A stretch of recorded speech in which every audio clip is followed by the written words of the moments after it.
Alors Sandrine, toi, comment s'est passée ta cascade de 13h13? Écoutez, par rapport au livre où il est indiqué que Rossi sort une arme et fait feu en direction des assaillants, il ne voit pas deux autres tueurs qui ont garé leur Peugeot 206 un peu à l'écart et arrivent par le parking derrière lui. Mais disons que moi, la 206, elle était derrière moi par rapport à ma cascade 13h13 avec les flics.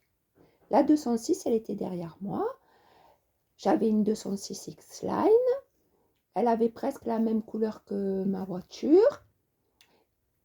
Et la cascade, elle s'est passée bien un petit peu avant d'entamer le premier virage sur la droite en rentrant dans Folélie, en arrivant de Mauriagne.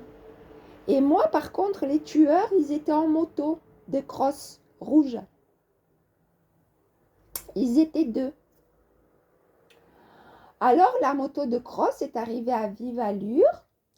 Elle a frôlé ma 206, donc sur le côté gauche. Le type de derrière, qui était plus grand que celui de devant, il a levé son cul de la selle, tendu son bras gauche comme s'il avait tué le type derrière. Parce que la voiture 206 qui était derrière moi, elle s'est arrêtée. Et le type, il avait la tête sur le volant. J'ai regardé dans le rétroviseur intérieur, le type, il avait la tête sur le volant. J'ai regardé à l'extérieur. Le type, il avait un sac en bandoulière avec Puma et il fait semblant de ranger son arme dans la sacoche.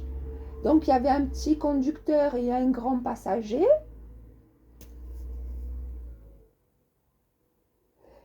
Et donc, une fois que la moto elle est partie, je vois dans le rétroviseur une voiture tourner, faire demi-tour, quoi. Je vais travailler. Je rentre dans le magasin. Et Jules qui me dit, oh, c'est elle. Oh, c'est elle. Oh, c'est elle avec ses copains. La journée se passe. Tout le monde parle de ce mort. Et tu te rends compte, il est mort. La police scientifique, elle s'est déplacée. Béatrice, elle était coincée dans les embouteillages jusqu'à 5h, 5h30 du soir. C'était ma chef. Je vais récupérer ma fille le soir chez la nounou. Et elle me dit, ah, mon mari vous a vu à midi, hein? Il devait là partir à Bastia. Et puis, il vous a vu toute seule avec la 206 au milieu de la route. Alors, il s'est dit qu'il y allait en avoir pour un moment, que les routes, elles allaient être bloquées. Donc, il est rentré à la maison. Sauf que Paoli, ça s'est passé au-dessus du Goulou, du Tavignano ou Goulou, le Tavignano, je crois. Juste un peu plus bas, 3/4 d'heure après.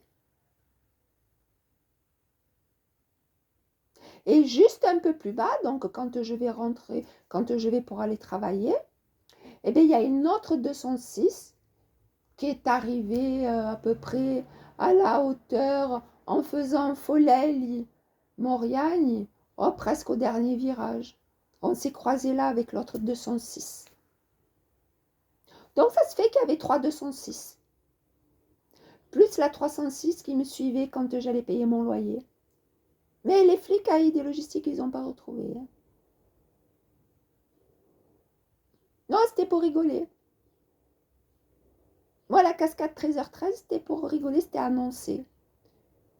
Parce que quelques jours auparavant, vers le samedi, un truc comme ça, il y a une femme qui est passée pas loin de moi, elle a dit, oh, tu dis à elle 13h13. Hein.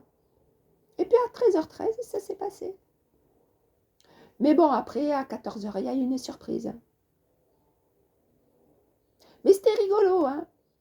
Le type, il était mort. Non, c'était rigolo. Ouais. Et puis après, du coup, il y a Monsieur Paoli, il est venu me rendre visite à Weldom à la Phare.